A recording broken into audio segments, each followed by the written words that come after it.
Good evening children. Today's our topic urbanization in India. Children, ఈ lesson మనందరికీ తెలుసు settlements and migration లెసన్లోని third part children మనం ఈ పార్ట్ డిస్కస్ చేసే ముందు మనకి అసలు ఇచ్చిన టైటిల్ ఏంటి children? Urbanisation in India. Okay, అసలుకి urbanisation, what is the meaning of urbanisation? అసలు అర్బనైజేషన్ అంటే మీనింగ్ ఏంటని మనం చూసినట్లయితే చిల్డ్రన్ మనకి ఇక్కడ టెక్స్ట్ బుక్లో ఇచ్చాడు చూడండి children. People have been increasingly taking up non-agriculture work and living in cities and towns. This process is called urbanization. Okay. Children, మనం చూసినట్లయితే ఇన్ ఇండియా నియర్లీ 350 మిలియన్స్గా మనకి కనిపిస్తుంది. అర్బన్ ఎక్కడ అంటే అర్బన్లో మనకి అంత పాపులేషన్ ఉన్నట్లుగా మనకు కనిపిస్తుంది. 1/3 of the population living in cities and towns. అంతగా పాపులేషన్ ఎక్కడ కనిపిస్తుంది అంటే సిటీస్ అండ్ టౌన్స్లో కనిపిస్తుందని చెప్తున్నాడు. అది కూడా అర్బనైజేషన్కి ఏంటి అని అంటే ఒక కేటగిరీ ఇచ్చాడు. ఆ కేటగిరీ ఏంటి అని మనం చూసినట్లయితే ఇప్పుడే మనం డిస్కస్ చేసాం కదా children. People have been increasingly taking up non agriculture work. అంటే సిటీస్లో టౌన్స్లో నాన్ అగ్రికల్చర్ వర్క్ చేసే వాళ్ళు కాకుండా ఇంకా ఏదైనా వర్క్ చేసుకునే వాళ్ళు, అలాగే అలాంటి వాళ్ళని living in cities and towns, అలాంటి వాళ్ళు సిటీస్లో టౌన్స్లో కనిపిస్తారని చెప్తున్నారు చిల్డ్రన్. వెరీ ఇంపార్టెంట్ బిట్, ఇది బిట్స్లోని మనకి వస్తుంది. అసలుకి ఈ పారాగ్రాఫ్ మొత్తం కూడా చిల్డ్రన్ అర్బనైజేషన్ ఇన్ ఇండియా అన్న పారాగ్రాఫ్ మనం చూసినట్లయితే మొత్తం కూడా బిట్స్ ఏరియా అన్నమాట. ప్రతి ఒక్కటి బిట్గా కన్వర్ట్ చేసే మనకి ఎగ్జామ్స్లో కనిపిస్తుంది. కాబట్టి ఈ ఏరియాని చాలా జాగ్రత్తగా మనం డిస్కస్ చేద్దాం children. Okay, 1950s lived in 5.6 lakhs villages. Children 1950స్లో అసలుకి ఎన్ని విలేజెస్ ఉన్నాయి మన ఇండియాలో అని మనం చూసినట్లయితే 5.6 lakhs విలేజెస్ ఉన్నాయని మనకు చెప్తున్నారు చిల్డ్రన్. ఓకే చిల్డ్రన్, ఇది కూడా ఇంపార్టెంట్ బిట్. మనకి 1950స్లో ఇన్ హౌ మెనీ విలేజెస్ అని కూడా మనకి బిట్ వస్తుంది. కాబట్టేసి మనం 5.6 lakhs విలేజ్ రూరల్ ఏరియాస్ మాత్రమే చిల్డ్రన్, అవి పాపులేషన్ కాదు. ఓకే, తర్వాత ఇంకేం చెప్తాను children. And there were only 5 cities that had a population of more than 1 million each and the number of cities. ఇక్కడ మనం చూసినట్లయితే ఇక్కడ ఏం చెప్తున్నారు చిల్డ్రన్, 1 million అని అంటే 10 lakhs పాపులేషన్ ఉన్న సిటీస్ అప్పుడు 1950స్లో అంటే మనకి ఇండిపెండెన్స్ వచ్చిన టైమింగ్లో ఎన్ని ఉన్నాయి మనకి అనేసి మనం చూసినట్లయితే 5 cities ఉన్నాయని చెప్తున్నాడు. ఓకే, నెక్స్ట్ బిట్గా మనం చూసినట్లయితే children 1 lakh population was around 40 cities అనమాట. చిల్డ్రన్ 1 lakh దాకా పాపులేషన్ ఉన్న సిటీస్ 1950స్లో ఎన్ని సిటీస్ ఉన్నాయి అని అంటే అప్పుడు మనకి 40 cities ఉన్నట్లుగా కనిపిస్తుంది children. Okay, there has been an increase in urbanization. Children ఇలాంటి సిచ్యువేషన్స్ బట్టి మనకి ఏం చెప్తున్నాడు అని అంటే అర్బనైజేషన్ అన్నది డే బై డే ఏమైపోతుంది, ఇంక్రీజ్ అయిపోతుంది. ఇంక్రీజ్ అవుతున్నప్పటికి కూడా ఇంకేం చెప్తున్నాడు, బేసిక్ ఇన్ఫ్రాస్ట్రక్చర్, కానీ దాని బేసిక్ ఫెసిలిటీస్ ఏముంటాయో అవన్నీ కూడా ఏం చేయట్లేదని చెప్తున్నాడు, ఇన్సఫిషియంట్. అవి ఇన్సఫిషియెంట్గా ఉన్నాయి, అంటే తగినంతగా ఎవరు అందించలేకపోతున్నారు అని చెప్తున్నాడు అనమాట.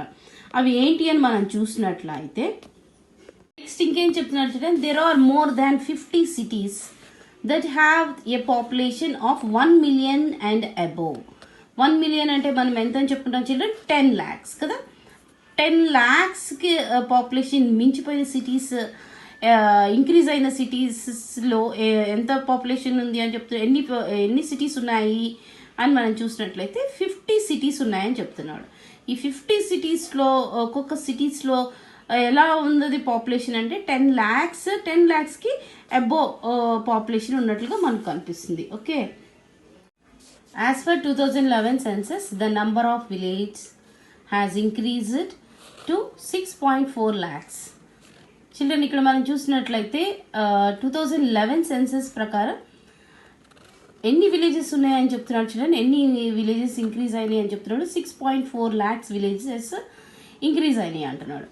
చిల్డ్రన్ అసలుకి 1950s ఎన్ని విలేజెస్ ఉన్నాయని మనం చూసినట్లయితే 5.6 lakhs విలేజెస్ మనకు కనిపిస్తున్నాయి. అంటే 1950s టైంకి తర్వాత సెన్సెస్కి తర్వాత 2011 సెన్సెస్కి ఎంత వేరియేషన్ వచ్చింది, డబల్ అయిపోయినట్లుగా మనకి కనిపిస్తుంది. ఓకే, ఏంటి డబుల్ అయింది అని మనం చూసినట్లయితే చిల్డ్రన్ ఈ 6.4 lakhs విలేజెస్ టైమింగ్లో పాపులేషన్ ఎంత ఉందని చెప్తున్నాడు children. 850 million people live in these village అని చెప్తున్నాడు. అదే 1950s ఈ 5.6 lakhs విలేజెస్లో ఎంతమంది పాపులేషన్ ఉందని చెప్తున్నాడు, 350 million పాపులేషన్ ఉంది అని చెప్తున్నాడు అనమాట. ఓకే, అలాగే children 3 cities Mumbai, Delhi and Calcutta accommodate more than 10 million people each అని చెప్తున్నాడు. చిల్డ్రన్ అసలు మరి ఇది ఎప్పుడుది అని మనం చూసినట్లయితే 2011 సెన్సస్ ప్రకారం 3 cities ఏర్పడినట్లుగా మనకు అనిపిస్తుంది. అయితే 1950sకి ముందున్న సిటీస్ ఏవి అని మనం చూసినట్లయితే you require roads, drainage, electricity, water and other public facilities. ఇవన్నీ కూడా అర్బనైజేషన్కి బేసిక్ ఇన్ఫ్రాస్ట్రక్చర్గా ఉండాలి అని చెప్తున్నాడు అనమాట.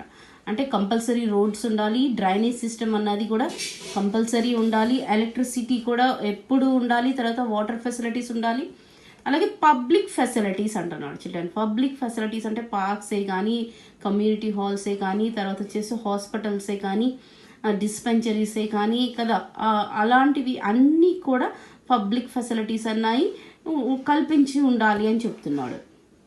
ఇదే కాదు చిల్డ్రన్, ఇంకేం చెప్తున్నాడు మనకి చూసినట్లయితే రోడ్ అండ్ ట్రాన్స్పోర్ట్. అర్బనైజేషన్కి మరొక నీడెడ్ థింగ్ ఫెసిలిటీ ఏది అని మనం చూసినట్లయితే రోడ్ ట్రాన్స్పోర్ట్. ఈ రోడ్ ట్రాన్స్పోర్ట్ ఎవరు కల్పిస్తున్నారని చెప్తున్నారు చిల్డ్రన్, గవర్నమెంట్ ఇన్వాల్వ్ అయ్యి అలాంటి వాటిని మాత్రం గవర్నమెంట్ చేస్తుంది అని చెప్తున్నాడు. కానీ ఇంకా బేసిక్ నీడ్స్ ఇంకా ఏం కావాలని చెప్తున్నాడు అంటే, however the provision of electricity, water and health infrastructure is not sufficient అంటున్నాడు. అంటే అర్బనైజేషన్లో ఉన్న పాపులేషన్కి మొత్తానికి సరిపడంతగా ఎలక్ట్రిసిటీ, వాటర్, తర్వాత హెల్త్ కేర్ అన్నవి సఫిషియంట్గా గవర్నమెంట్ అందించలేకపోతుంది అని చెప్తున్నాడు అనమాట. దీనివల్ల ఏం జరుగుతుందని చెప్తున్నాడు, for poorer people in the cities and towns this situation is even worst అంటున్నాడు. కాబట్టి ఈ పూర్ పీపుల్ ఎవరై ఉన్నారో అలాంటి వాళ్ళు సిటీస్లో, టౌన్స్లో వాళ్ళ యొక్క సిచ్యువేషన్ ఎలా ఉంటుందని చిల్డ్రన్ చాలా వర్స్ట్గా ఉంది, అంటే చాలా బాధాకరమైన పరిస్థితిలో ఉంది అని మనకు చెప్తున్నాడు. ఓకే, అనుకోవచ్చు అసలుకి అర్బనైజేషన్ ఎందుకు ఇంపార్టెంట్ కంట్రీస్కి అనేసి మనం చూసినట్లయితే ఇక్కడ మనకి ఇచ్చారు చూడండి. How does the urban India contribute to Indians economic development. అసలుకి డెవలప్మెంట్ అన్నది ఎక్కడి నుంచి వస్తుంది చిల్డ్రన్, ఈ అర్బనైజేషన్స్ నుంచి, అంటే అర్బన్ ఏరియాస్ నుంచి ఎక్కువ ఎకనామీ అన్నది మనకి వస్తుందని అర్థమవుతుంది. ఓకే, అలాగే చిల్డ్రన్ అసలుకి ఈ డెవలప్మెంట్ వేటి నుంచి వస్తాయో కూడా చెప్తున్నాడు చిల్డ్రన్. ఇక్కడ మనం చూసినట్లయితే service sector activities such as information technology, ఒకటి ఇన్ఫర్మేషన్ టెక్నాలజీ ద్వారా, తర్వాత ఇంకా మనం చూసినట్లయితే ఫైనాన్స్, ఇన్సూరెన్స్, తర్వాత వచ్చి రియల్ ఎస్టేట్, తర్వాత బిజినెస్ రిలేటెడ్ సర్వీస్ యాక్టివిటీస్ వాటి వల్ల, తర్వాత సచ్ యాజ్ ట్రాన్స్పోర్ట్ వల్ల కూడా. అలాగే చిల్డ్రన్ ఇంకేం చెప్తున్నాడు, communication contributed more than the industrial activities. ఇలాంటి ఇండస్ట్రియల్ యాక్టివిటీస్ ద్వారా, వీటన్నిటి ద్వారా ఇవన్నీ ఎక్కడ మనం చూస్తాము అని అంటే అర్బన్ ఏరియాస్లోనే చూస్తాము. వీటి వల్ల ఏమవుతుంది అని అంటే కంట్రీ యొక్క ఎకనామీ పెరుగుతుంది. కాబట్టి మన ఇండియన్ ఎకనామీ డెవలప్మెంట్ ఎక్కడ ఉంది అని అంటే అర్బన్ ఏరియాస్లో అని చెప్తున్నాడు అనమాట. ఓకే, ఇక్కడ ఏమని చెప్తున్నాడు అంటే there is no major growth of industrial output over the last few డెకెమ్స్.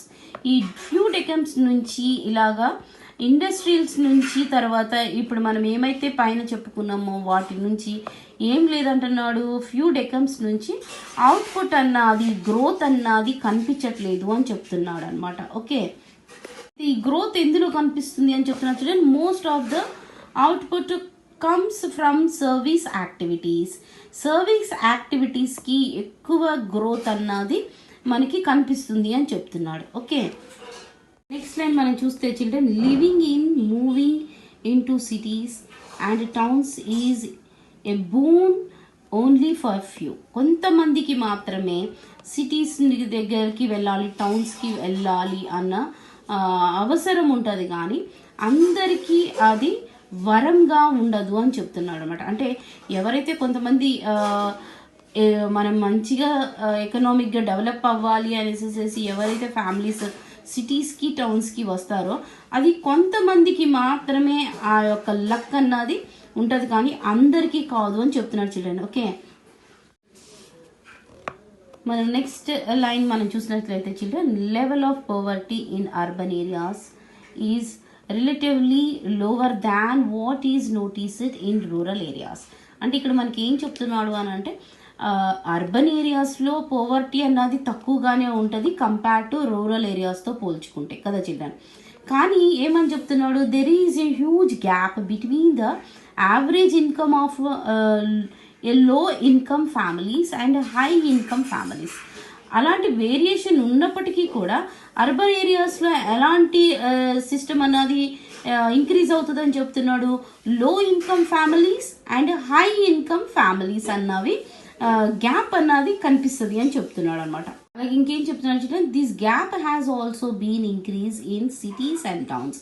ఎక్కువగా ఇలాంటి గ్యాప్ ఇవి ఎక్కడ మనకి బాగా కనిపిస్తుంది అని మనం చూసినట్లయితే వీళ్ళు రిచ్ వీళ్ళు పూర్ అన్నది ఎక్కువగా సిటీస్లో టౌన్స్లో కనిపిస్తుంది అని చెప్తున్నాడు. వాళ్ళలో కూడా ఇంకా కేడర్ చెప్తున్నాడు చూడండి. ఆ కేడర్ ఎవరిదని చెప్తున్నాడు, అర్బన్ ఏరియాస్ బై ద ఎస్సీస్ and STs are lower than other caste groups.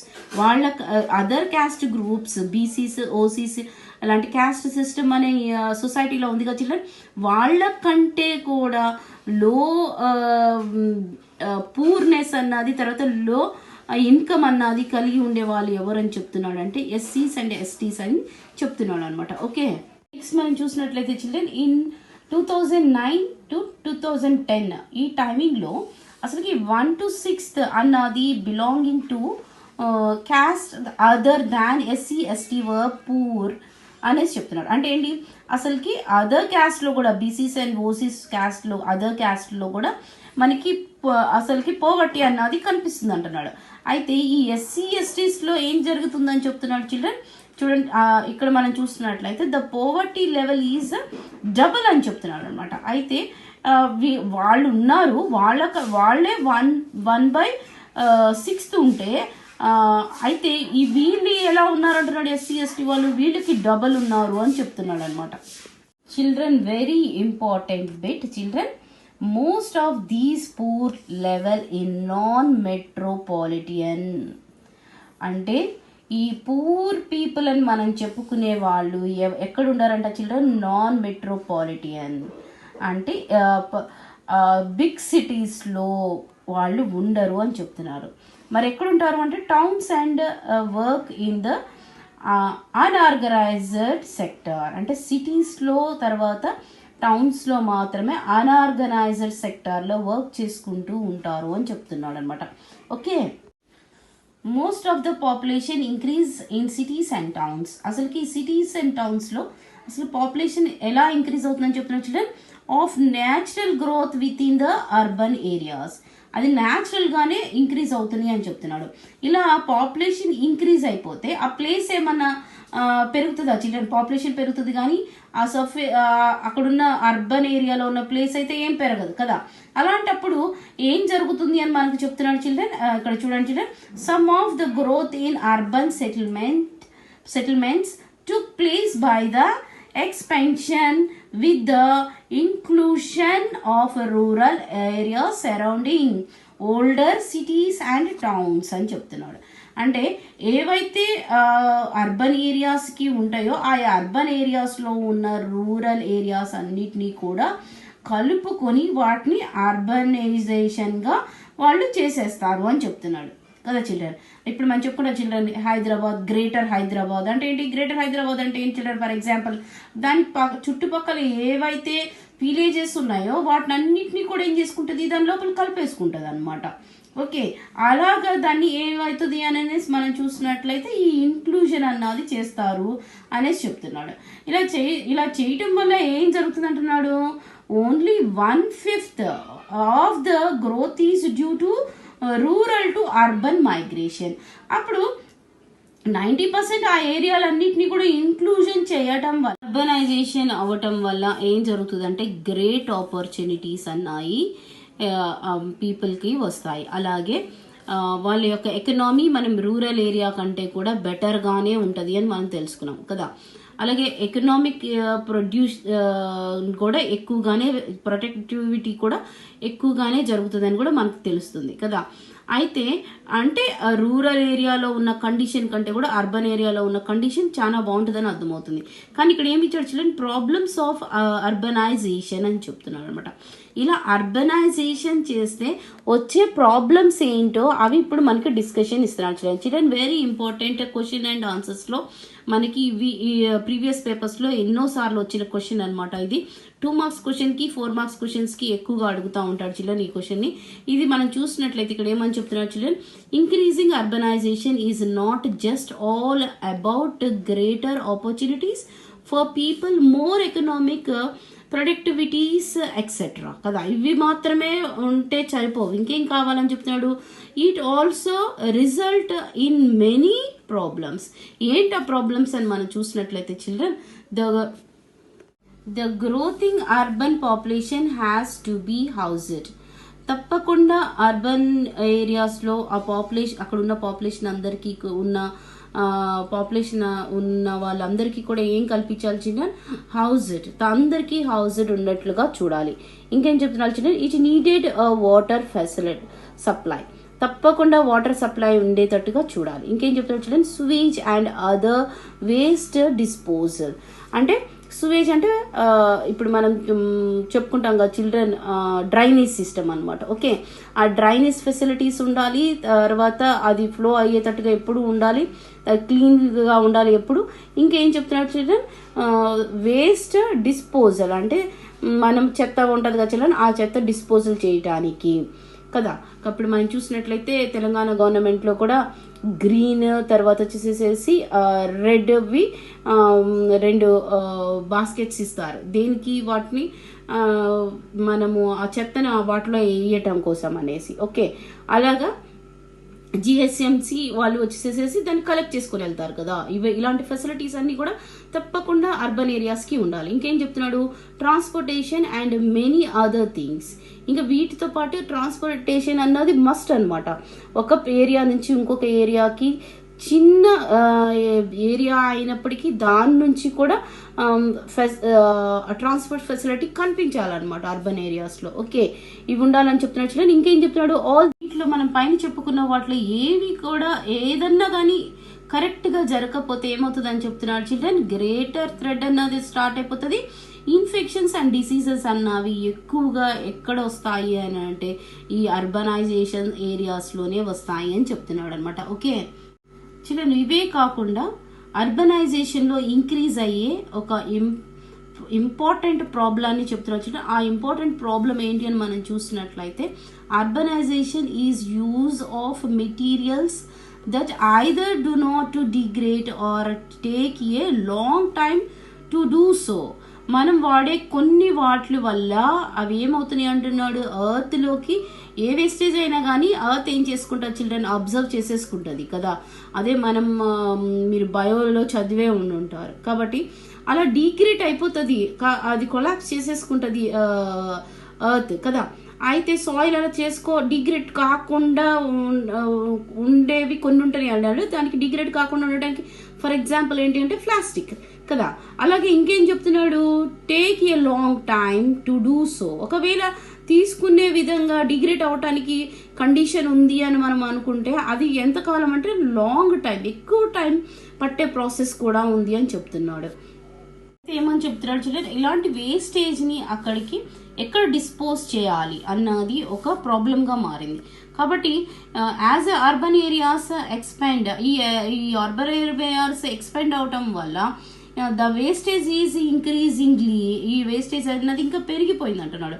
Push to rural areas, అందువల్ల ఏం చేస్తున్నాడు, ఆ వేస్టేజ్ని తీసుకొచ్చి ఆ రూరల్ ఏరియాస్ దగ్గర డంప్ చేస్తున్నారు అని చెప్తున్నాడు అనమాట. అలాగే చిల్డ్రన్ అవి కూడా ఎక్కడ వేస్తున్నారని చెప్తున్నాడు అంటే they are either just dumped or taken to waste treatment plants అంటున్నాడు. చిల్డ్రన్ ట్రీట్మెంట్ ప్లాంట్స్ అంటే మనము వాడే ఆయుర్వేదిక్ మెడిసిన్ అంటాం కదా చిల్డ్రన్, అలాంటి ప్లాంట్స్ దగ్గర వాడుతున్నారు అని చెప్తున్నాడు. దీనివల్ల మనకి హెల్త్ కేర్ అన్నది తగ్గిపోతుంది, ఎన్వైరన్మెంట్ ఎఫెక్ట్స్ అన్నవి చేంజెస్ అన్నది ఎన్వైరన్మెంట్లో తప్పకుండా కనిపిస్తాయి కదా చిల్డ్రన్. దీనివల్ల మనం చెప్పుకునే ఈ ఇన్ఫెక్షన్సే కానీ డిసీజెసే కానీ ఎక్కువగా వస్తాయి చిల్డ్రన్. ఫర్ ఎగ్జాంపుల్ మనందరికీ తెలుసు COVID-19 వల్ల ఎక్కువగా ఏ ఏరియాస్లో వచ్చినాయి అని మనం చూసినట్లయితే చైనాలో చూసినా కానీ సిటీలోనే వచ్చింది చిల్డ్రన్. అలాగే మన ఇండియాకి వచ్చినప్పుడు తర్వాత కూడా సిటీస్లోనే ఎక్కువగా వచ్చింది, కానీ రూరల్ ఏరియాస్లో అవి ఎక్కువగా ఎఫెక్ట్ అవ్వలేదు. ఎవరైతే అర్బన్ ఏరియాస్ నుంచి రూరల్ ఏరియాకి వెళ్ళారో వాళ్ళకి మాత్రమే అప్పుడు మాత్రమే రూరల్ ఏరియాస్లో ఎఫెక్ట్ అయినాయి కదా. కాబట్టి ఇక్కడ ఏం చెప్తున్నాడు అని అంటే మనము ఇప్పుడు మన సజెషన్స్ అడుగుతాడు చిల్డ్రన్ కంపల్సరీగా. అలాంటి సజెషన్స్ మనం ఇచ్చేటప్పుడు ఏం చేయాలి అని అంటే ఈ వేస్టేజ్ అన్నది అసలు మనం లేకుండా చూసుకోవాలి కదా చిల్డ్రన్. ఇంకేం చెప్తున్నాడు, ప్లాస్టిక్ వాడకూడదు అనేసి మనం ఎప్పుడు చెప్పుకుంటూనే ఉంటాం కదా చిల్డ్రన్. అలాగే మనం చూసినట్లయితే ఇంకా గ్రీనరీని పెంచడానికి, సాయిల్ యొక్క ప్రొడ్యూస్ని పెంచడానికి మనం ఏం చేయాలో ఒక ప్లాంట్ అన్నది ఒక ప్లాంట్ని ప్లాంట్ చేయాలి అని చెప్తున్నాడు. ఓకే, ఇలాంటివన్నీ కూడా మనం ఎప్పుడైతే చేస్తామో దానికంటే కూడా మరీ ఇంకా ఇంపార్టెంట్ థింగ్ ఏంటి అని అంటే పాపులేషన్ని మనం తగ్గించుకోవాలన్నమాట. చిల్డ్రన్ నెక్స్ట్ ఏరియా మనం చూసినట్లయితే ఏరోట్రోపోలిస్. చిల్డ్రన్ ఏరోట్రోపోలిస్ గురించి కూడా మనకి ఎన్నోసార్లు ప్రీవియస్ పేపర్లో క్వశ్చన్స్ వచ్చినాయి, 4 మార్క్స్ 2 మార్క్స్ క్వశ్చన్స్కి. ఇవి మనం చూసినట్లయితే చిల్డ్రన్ మెయిన్గా అసలుకి ఏరోట్రోపోలిస్ అంటే ఏంటి అసలుకి, తర్వాత ఏరియా ఏంటని మనం చూద్దాం చిల్డ్రన్. ఇక్కడ మనం చూసినట్లయితే new kinds of settlements happening in many countries include India అని చెప్తున్నాడు. Children new kinds of settlements అంటే వాళ్ళ లివింగ్ ఏరియాస్ కదా. ఈ లివింగ్ ఏరియాస్ ఎక్కడ అని అంటే హ్యాపెనింగ్ మెనీ కంట్రీస్, ఎన్నో డెవలప్మెంట్ కంట్రీసే కానీ తర్వాత డెవలప్డ్ కంట్రీసే కానీ ఇలాంటివి అన్నవి మనకి కనిపిస్తాయి. అక్కడ ఏంటి లివింగ్ ఏరియాస్, ఆ ఏరియాలో అంటే ఎయిర్ సిటీ యొక్క ఏరియాలో ఉన్న ప్లేసెస్ అన్నమాట. ఓకే, అలాంటివి ఇంక్లూడ్ ఇన్ ఇండియా అంటే మన ఇండియాలో కూడా ఉన్నాయని చెప్తున్నాడు. ఓకే, దీస్ సెటిల్మెంట్స్ ఆర్ మనం చూసినట్లయితే అరౌండ్ లార్జ్ ఎయిర్పోర్ట్స్. ఇవి ఎక్కడ కనిపిస్తాయి అంటే మనకి ఎక్కడైతే లార్జ్ ఏరియాస్ ఎయిర్పోర్ట్స్ ఉంటాయో వాటి దగ్గర ఇలాంటి లివింగ్ ఏరియాస్ అన్నవి మనకి కనిపిస్తాయి అంటున్నాడు. Okay, hence the name aerotropolis or airport city అని చెప్తున్నాడు. దీన్ని ఏరోట్రోపోలిస్ అని పిలవచ్చు, లేదంటే ఎయిర్పోర్ట్ సిటీ అని కూడా మనం పిలవచ్చు అనమాట. ఓకే, ఎయిర్పోర్ట్ సిటీ అంటే ఏంటో మనకి ఇక్కడ చెప్తున్నాడు చిల్డ్రన్. దానికి ఉన్న ఏంటి ఫెసిలిటీస్ ఏంటి ఆ ఫంక్షన్స్ అని మనం చూసినట్లయితే children many facilities like hotels, shops, shoppings, తర్వాత మనం చూసినట్లయితే entertainment, food, business, conferencing etcetera, ఇవన్నీ కూడా అక్కడ ప్రొవైడ్ చేసే రైట్స్ ఆ సిటీకి ఉంటుంది అనేసి ఉంటాయి అని చెప్తున్నాడు అనమాట. ఓకే, ఇంకే ఎలాంటి కంఫర్ట్స్ ఉంటాయని చెప్తున్నాడు చూడండి. All the comforts of the city. ఎలాంటి కంఫర్ట్స్? People can fly. ఎప్పుడైనా కానీ ఆ బిజినెస్ మ్యాగ్నెట్స్ ఎప్పుడు ఫ్లై అవ్వాలన్నా కానీ కంఫర్టబిలిటీగా ఫ్లై అయ్యే ఒక రైట్స్ కూడా వాళ్ళకు ఉంటాయి. ఇంకా ఏం చెప్తున్నారు చూడండి, without the traffic and other problems. ఎలాంటి ట్రాఫిక్ ప్రాబ్లం అన్నది లేకుండా, అదర్ ప్రాబ్లమ్స్ ఏవి లేకుండా అలాంటి కంఫర్ట్స్ అన్నవి ఈ సిటీస్ చిల్డ్రన్. ఇలాంటి ఫెసిలిటీస్ వల్ల మనకి ఈ సిటీస్ ఏ విధంగా కనిపిస్తున్నాయి చిల్డ్రన్, ఈ లివింగ్ సెటిల్మెంట్ అన్నది ఈ సెటిల్మెంట్స్ అన్నవి కూడా ఈ లివింగ్ ఏరియాస్ అన్ని కూడా రిచ్ ఏరియాస్గా కనిపిస్తున్నాయి కదా చిల్డ్రన్. అంటే ఇది వచ్చేసేసి ఎలాంటి సిటీ అంటే రిచ్ సిటీగా కనిపిస్తుంది. ఓకే, అంటే రిచ్ సిటీగా కనిపిస్తుంది అంటే అక్కడ ఉండేదంటే రిచ్ పీపులే ఉంటారని మనకు అర్థమవుతుంది. ఓకే, ఇలాంటి సిటీస్ వల్ల కూడా చాలా మంది మైగ్రేట్ అయ్యి ఈ ఏరియాస్కి వస్తారు. ఎందుకు అని అంటే ఇలాంటి సిటీస్లో వర్క్ దొరికితే వాళ్ళ వేజెస్ కూడా వాళ్ళ యొక్క సాలరీస్ కూడా బాగా ఉంటాయి అనేసి. Okay, some form of aerotropolis are emerging in these places in India. మన ఇండియాలో కూడా ఇలాంటి ఎయిర్పోర్ట్ సిటీస్ ఉన్నాయని చెప్తున్నాడు చిల్డ్రన్. అవి ఏంటి అని మనం చూసినట్లయితే కెంపెగౌడ ఇంటర్నేషనల్ ఎయిర్పోర్ట్ బెంగళూరులో ఉంది అని చెప్తున్నాడు చిల్డ్రన్ ఇది. తర్వాత మనం చూసినట్లయితే ఇందిరాగాంధీ ఇంటర్నేషనల్ ఎయిర్పోర్ట్, అది వచ్చేసి మనకి ఢిల్లీలో కనిపిస్తుంది. అలాగే నెక్స్ట్ వచ్చేసేసి రాజీవ్ గాంధీ ఇంటర్నేషనల్ ఎయిర్పోర్ట్. ఇవన్నీ కూడా మనకి బిట్స్లో వస్తాయి చిల్డ్రన్. ఈ ప్లేసెస్ మనం బాగా గుర్తుంచుకోవాలి. Okay, elsewhere example of emerging aerotropolis includes Suvarnabhumi international airport, Bangkok, Thailand. ఈ ఎయిర్పోర్ట్ ఎక్కడుందని చెప్తున్నాడు చిల్డ్రన్? మనం చూసినట్లయితే బ్యాంకాక్లో ఉంది, అది థాయిలాండ్లో ఉందని మనకి చెప్తున్నాడు. ఓకే, తర్వాత వచ్చేసి దుబాయ్ ఇంటర్నేషనల్ ఎయిర్పోర్ట్, ఇది వచ్చేసి దుబాయ్లో ఉంది, దాన్ని మనం యుఏఈ అని చెప్తున్నాడు. అలాగే మనం చూసినట్లయితే కైరో ఇంటర్నేషనల్ ఎయిర్పోర్ట్, ఇది వచ్చేసి కైరో ఈజిప్ట్లో ఉందని చెప్తున్నాడు. ఈజిప్ట్ యొక్క క్యాపిటల్ సిటీ కైరోగా చిల్డ్రన్, అది చెప్పాడు అనమాట. Okay, London Heathrow airport, London UK మనం యునైటెడ్ కింగ్డమ్ కదా చిల్డ్రన్. ఆ యునైటెడ్ కింగ్డమ్ అని అంటే బ్రిటిషర్స్ అనమాట. దానికి క్యాపిటల్ సిటీ వచ్చి లండన్ కాబట్టి ఆ ఎయిర్పోర్ట్ గురించి చెప్తున్నాడు. ఓకే, అలాగే మనం ఇక్కడ లాస్ట్ లైన్లో చూసినట్లయితే children, in India the history and geographical features are a reason for expansion of settlements. అసలు సెటిల్మెంట్స్కి కారణం ఏంటి అని అంటే హిస్టరీ జాగ్రఫికల్ ఫ్యూచర్స్ అని చెప్తున్నాడు కదా. ఇదే ఒక రీజన్ అయితే, ఇంకా మనం చూసినట్లయితే అసలుకి ఇండియా ఇట్లా ఎక్స్పెన్షన్ అవ్వటానికి కారణం ఏంటి అని చూసినట్లయితే ఏం చెప్తున్నాడు children, and migration of people in is another reason అని చెప్తున్నాడు చిల్డ్రన్. ఇప్పుడు దాకా మనం సెటిల్మెంట్స్ గురించి డిస్కస్ చేసాం. నెక్స్ట్ టాపిక్ మనం చూసినట్లయితే మైగ్రేషన్ గురించి డిస్కస్ చేద్దాం చిల్డ్రన్. నా లెసన్ మీకు నచ్చినట్లయితే subscribe my channel, like my channel children. మీకు ఏమైనా డౌట్స్ ఉంటే ఆ డౌట్స్ని నాకు షేర్ చేయండి, మీకు నేను తప్పకుండా ఆన్సర్ ఇస్తాను. Thank you children.